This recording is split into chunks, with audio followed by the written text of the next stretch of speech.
नमस्कार, जय माता दी। कैसे हैं आप सब लोग? आई हो बिल्कुल ठीक होंगे। तो कैसी रही आपकी दिवाली? अपनी तो बहुत अच्छी रही। बहुत बिजी शेड्यूल रहा। एक्चुअली मेरी बुआ जी के घर में भागवत था, तो दिवाली के दिन ही जा पाए हम वहाँ पे। तो शाम हो गई, शाम को घर पहुँचे, फिर रंगोली बनाई, फिर उसके बाद बाकी का दिए वगैरह, लाइट्स वगैरह। पर मतलब जैसे हम सुबह से ही वो जाते हैं ना दिवाली के कामों में बिजी, वो नहीं हो पाया। मतलब भागवत जाना जरूरी था क्योंकि मैं जा नहीं पाई, मैं कोई भी फंक्शन अटेंड नहीं कर पाई थी अपनी बुआ जी के घर में। तो सोचा कि इसको तो ज़रूर ही करूँगी। तो फिर दिवाली के दिन जाना हुआ। तो हमें तो अराउंड 5 के आसपास हो गए, 5 बज गए थे शायद वापस आते आते। बट फिर भी हमने खूब इंजॉय किया। और इस बार शायद छुट्टियाँ भी आयु को कम थी, तो फिर हम कल ही वापस पहुँचे हैं। कल ही आए तो थकावट थी बहुत ज़्यादा, भैया दूज के दिन में वापस आना पड़ा। पहले शायद 2-3 दिन और ज़्यादा एक्स्ट्रा होती थी छुट्टियाँ, इस बार थोड़ी सी कम थी क्योंकि उसका एनुअल फंक्शन आने वाला है। बट ऑलमोस्ट अच्छी रही।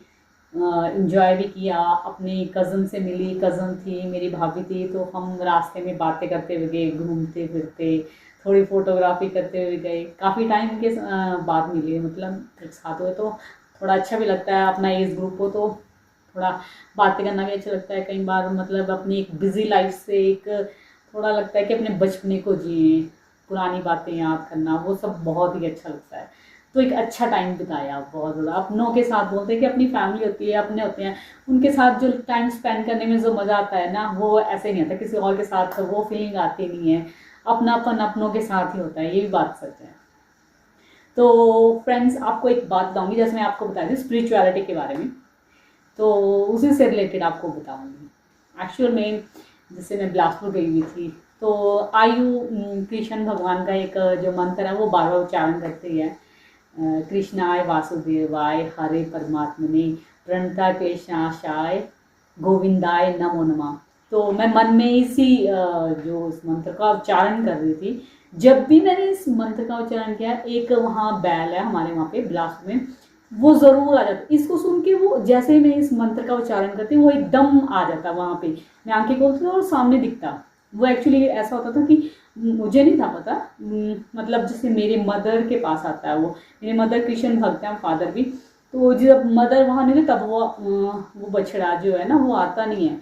जब मदर होते तब आते, तो आवाज़ लगाता है मदर को खाने के लिए। खाना खाता है वो, पानी पीता है। तो इस तरह से जब मैं वो मंत्र उच्चारण करती तो मैं उसको सामने पाती। तो जिस दिन दिवाली थी, दिवाली के नेक्स्ट डे मैं सुबह मंत्र उच्चारण कर रही थी और वो सामने। और पता क्या किया उसने? मैंने रंगोली बनाई थी। रंगोली में जहाँ जहाँ आटा था ना, आटा यूज़ किया मैंने, क्योंकि शुभ माना जाता है वो। पहले तो इन्हीं चीज़ों, आटा हल्दी, इन चीज़ों से रंगोली बनती थी। अब कलर यूज़ करते हैं हम। तो जहाँ जहाँ मैंने आटा यूज़ किया वो सारा आटा खा गया वो। तो मुझे ये लगा कि चलो भगवान ने, मतलब मेरा, मैंने जो रंगोली बनाई किसी, चलो ऐसा होता है कि शुभ हो हर जगह, उस उससे पत्थर से बनाई, तो भगवान ने उसे स्वीकार कर लिया खुश होकर। क्योंकि कृष्ण भगवान माँ लक्ष्मी के जो है पति माने जाते हैं। कृष्ण भगवान विष्णु अवतार हैं, तो लक्ष्मी के जो पति हैं, तो माँ लक्ष्मी की तो पूजा होती है दिवाली के दिन। तो माँ लक्ष्मी ने मतलब मेरी पूजा स्वीकार कर ली। तो ये हो। फिर उसके बाद मेरे मन में पता क्या है, मैंने वो सारा कलर ऐसे फैला दिया, बराबर कर दिया, इक्वल। और फिर मैंने सोचा कि उस पर थोड़ा सा रंगोली हाथ से वो करी कि उसके ऊपर मैं फूलों से डेकोरेट करूंगी, फूलों से रंगोली बनाऊंगी। मैं ये सोच ही रही थी, मम्मी ने मेरे पानी से सारा साफ कर दिया कि अब ये गंदा हो गया। तो आप इमेजिन नहीं करो, जैसे मेरे मन में था कि मैं फूलों से रंगोली बनाऊं, तो मेरी बेटी ने फूलों से रंगोली बना दी। जो मैंने देखा, मैंने कहा यार मेरे मन में था कि मैं फूलों से रंगोली बनाऊं और मेरी बेटी ने बना दी। तो मीन्स बोलते हैं ना, यूनिवर्स सच में ही यूनिवर्स सुनता है हमारे। मैनिफेस्टेशन जो होती है वो मुंह से बोली बातें नहीं होती, जो दिल से बातें निकलती है वो मैनिफेस्टेशन होती है। तो मेरे मन में आया और भगवान ने सुन लिया, और आयु ने वो रंगोली बना दी। और जैसे मैं कल आई, कल सुबह ही उठ गई, क्योंकि मैं 7 बजे की बस से आ गई। तो पूरा दिन बच जाता है, 12 बजे हम पहुंच जाते हैं, वैसे 1 बजे पहुंचे यहाँ पे। तो जैसे सुबह उठे हम फ्रेश होने की, तैयार होने के लिए, तो जो भी है वॉशरूम वगैरह जाने लगे, जो भी है वट एवर। तो मैं बाहर निकली, जैसे ना अच्छा लगता है मुझे सुबह वैसे भी निकलना बाहर, ठंडी ठंडी हवा बहुत अच्छा लगता है, पुरानी दिन याद दिलाती है मुझे। तो जैसे ही मैं वो मंत्र उच्चारण ऑटोमेटिकली, जब मैं वहाँ बाहर निकलती हूँ, क्यारियों के आसपास घूमती हूँ, तो मेरे मेरे मन से ना वो मंत्र उच्चारण अपने आप से शुरू हो जाता है। आपको पता ही है कि मैं महाकाली की भक्त हूँ, माँ हिडिंबा की भक्त हूँ, माता की मतलब भक्त हूँ मैं जैसे। बट पता नहीं इन दिनों मैं क्यों इस तरफ से कृष्ण भक्ति की तरफ अट्रैक्ट हो रही हूँ, इस जो मंत्र की तरफ अट्रैक्ट हो रही हूँ, मुझे नहीं पता। अपने आप से मेरे मन से ये मंत्र उच्चारण होने लग जाता है। तो जैसे ही मैं ये मंत्र उच्चारण करने लगी और सुबह ही वो बछड़ा आ गया, मतलब मैं टोटली शॉक्ड। ऐसा लगा कि जैसे मैं जा रही हूँ तो मेरे से मिलने आ गया, मैं मंत्र उच्चारण करते हुए सामने वो। तो मैं बहुत शॉक्ड कि ये भगवान मतलब सुन रहे हैं, मतलब पता नहीं कोई कनेक्शन होगा, पता नहीं उस बछड़े के रूप में कृष्ण भगवान स्वयं अपने दर्शन दे रहे हो, कुछ भी हो सकता है, कुछ भी। तो ये सारे ये मतलब यही स्पिरिचुअलिटी है। स्पिरिचुअलिटी होता है कि आपका यूनिवर्स से कनेक्शन, कितने जुड़े हुए हैं आप नेचर से, कितने आप यूनिवर्स से जुड़े, कितने आप भगवान से जुड़े हो। अगर आप प्योर हार्टेड हो, भगवान से जुड़े हुए हो, तो वो आपकी बातें हर बात सुनता है। अगर आपको कभी लाइफ में प्रॉब्लम आती भी है तो बोलते हैं वो कि भगवान बोलते मैं आपके लिए खड़ा हूँ, चिंता मत करो, कुछ भी होगा तो मैं आपको संभाल लूंगा। और ये सच है, भगवान कभी मुसीबत आने नहीं देती। जब भी मुसीबत आती है, कोई आपका कितना बुरा करना चाहे, तो मतलब कोई आपको जोर से गिराना चाहे कि आपको इतना मतलब जोर से कि आप उठ ना खड़े हो, तो अगर आप कृष्ण भक्ति या किसी भी भगवान की भक्ति में लीन हो, करते हो, आपकी श्रद्धा हो, तो वो भगवान आपको कभी भी गिरने नहीं देते, आपको संभाल लेते हैं। ये सच है। तो उसी को स्पिरिचुअलिटी बोलते हैं। बट जो लोग स्पिरिचुअल नहीं होते, धोखेबाजी, चीटिंग, किसी के साथ बुरा करना, बुरा सोचना, वो सब करते हैं। तो एक टाइम तो बहुत खुश होते हैं जब अच्छा टाइम, अच्छा बुरा दोनों वक्त आते हैं, हर एक इंसान की ज़िंदगी में दोनों ही आते हैं।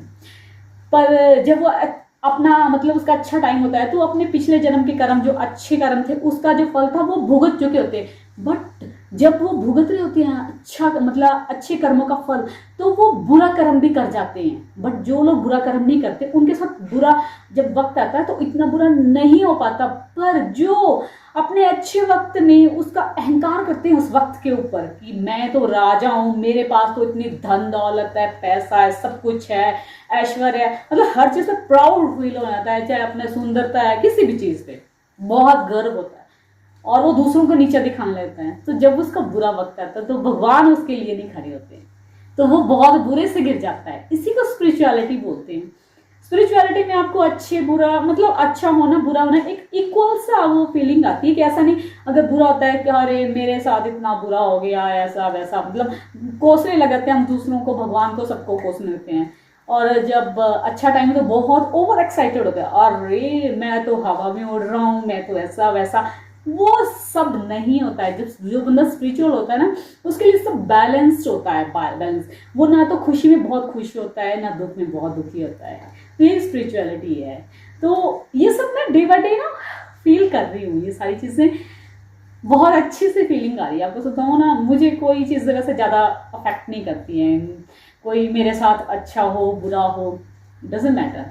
कुछ लोग ऐसा तो है नहीं कि हाँ मुझे सारे लोग पसंद करेंगे या सारे लोग बुरा मानेंगे। मुझे ये भी अच्छा मतलब कोई फ़र्क नहीं पड़ता कि मेरी कोई बुराई भी करता है तो अच्छा है, उसको बुरी लगती हूँ, जिस मर्जी को बुरी लगती तो लगूँ, मतलब उसकी नज़र में बुरी हूँ तो बुरी हूँ। मेरी नज़र में कोई अच्छा नहीं कोई बुरा नहीं, मेरी नज़र में तो सिर्फ देखो भगवान अच्छे हैं, मेरे पेरेंट्स अच्छे हैं, जो मेरी फैमिली है, मैं उन्हीं के सपोर्ट में हमेशा आती हूँ। उनका तो देखो जो फैमिली है मेरे लिए फर्स्ट प्रायोरिटी हमेशा थी, है और हमेशा रहेगी, और भगवान। बाकी मेरी लाइफ में बस इतनी सी दुनिया है मेरी, ज़्यादा मैं बड़े उसमें नहीं वो करती हूँ, बहुत छोटे से मेरे लिमिटेड सा मेरा वो है। कोई फ्रेंड सर्कल नहीं है, कुछ नहीं है।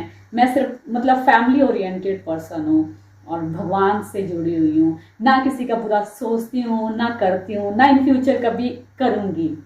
बस ये है कि अपने से बुरा मत करो, ना सोचो, क्योंकि बुरे का जो फल होता है हमेशा बुरा ही होता है। किसी का बुरा करके क्या मिलेगा आपको? पल भर की खुशी तो मिलेगी ना, पर ये तो सोचो कि आपने उसका बुरा किया तो उसके अंदर जो दर्द उठेगा, जो दुख होगा, पता नहीं आपने उसका क्या छीन लिया। तो किसी के साथ बुरा क्यों करना? हमेशा ना अपनी ग्रोथ पे ध्यान दो, दूसरों को नीचे गिराने को नहीं। तो नेक्स्ट वीडियो में स्पिरिचुअलिटी को डिस्कस करेंगे। फ्रेंड्स, अब हम जा रहे हैं भागवत में। मेरे बुआ जी के घर में भागवत है, वहाँ जा रहे हैं। तो ये मेरी कज़न और छोटी भाभी है, तो मैं भी साथ में उनके। तो हम थोड़ा सा प्रकृति का आनंद लेते हुए जा रहे हैं। बड़ा अच्छा लगता है, काफ़ी दिनों के बाद घर आई हूँ, थोड़ा डिफरेंट लगता है, मतलब गांव की बात ही अलग होती है। फ्रेंड्स, बुआ जी के घर के आने के बाद मैंने ये रंगोली बनाई, पर सुबह को बछड़ा उसको खा गया। अब उसके बाद आयु ने बनाई ये रंगोली फूलों से। जैसे मैंने आपको बताया था कि मेरे मन में आया कि मैं उसके बाद एक फूलों की रंगोली बनाऊं, तो आयु ने बना दी थी। देखिए, ये उसने स्वास्तिक वगैरह वो सब बनाए। मतलब मेरी मदर को इस तरह की रंगोली बहुत पसंद है, तो चलो दोनों की होगी। ये देखिए, इसने फूल बड़े अच्छे से सजाए हुए इसमें, और चावल के आटे से ये रंगोली बनाई। मतलब आयु ने पहले भी बनाई थी, बड़ी प्यारी सी रंगोली बनाई थी, फिर उसने खुद ही ख़राब कर दी। ये देखिए, ये भी बनाया उसने, माता के पैर भी बनाए इसमें। तो मतलब जो ट्रेडिशनल जो रंगोली होती थी पहले, जैसे बनाते थे चावल के आटे से, उस तरह से बना दी इसने। अच्छी लग रही है, काफ़ी अच्छी। और इसको फिर बछड़े ने खाया भी नहीं, वैसे की वैसी रही। अभी भी शायद वैसी होगी। अब तो हम आ गए हैं, तो देखिए कितनी प्यारी है, अच्छी लग रही है। मतलब जो होती है दिवाली को मोस्टली इसी तरह से रंगोली बनाते हैं लोग। तेरी हमें पसंद है। देखिए, इसने फिर उसमें रेड रेड भी कर दिया। मेरी मम्मी ने बोला कि इसमें मतलब रेड बनाने चाहिए, कि मतलब जो सिंदूर होता है वो लगाने की ज़रूरत है, तो उसने उस तरह से फिर कर दिया। ये देखिए, और ये उसने माता के पैर बना दिए।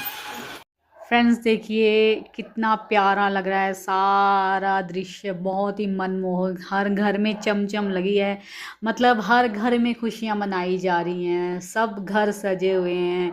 कोई किसी में दिए जगे हैं, किसी में लाइट्स लगी हैं। सब ने मतलब जितना हो सके अपने घर को मतलब एक नई खूबसूरती दी है। बड़ा सुंदर लग रहा है। देखिए, अमावस्या की रात है, अंधेरी रात में चमचम कैसे लग रही है हर जगह, हर घर में मतलब दिए जगे हैं, बहुत ही सुंदर लग रहा है। लाइट्स लगी हैं, ये देखिए, सारा मतलब जितने भी घर हैं जगमग कर रहे हैं। तो जैसे श्री रामचंद्र जी के माता सीता के साथ जब आए थे अयोध्या वापस, तो उनके आने की खुशी में जो उस वक्त जो खुशी मनाई जा रही थी, आज तक वैसे ही चला हुआ है। बेशक दुनिया बहुत बदल गई है, पर ये रीत जो है अब तक चली आ रही है। सब लोग दिवाली को बड़े हर्ष उल्लास से मनाते हैं, बड़ी खुशी से मनाते हैं। देखिए, हर जगह जगमग लगी हुई है।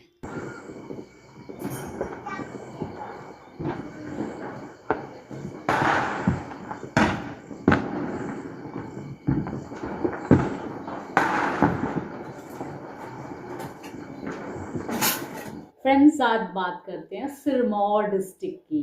तो सिरमौर डिस्ट्रिक्ट जो था, सिरमौर रियासत, किसने किया था इसका गठन? राजा रसालू ने। जैसलमेर के राजा रसालू ने सिरमौर रियासत की स्थापना की थी।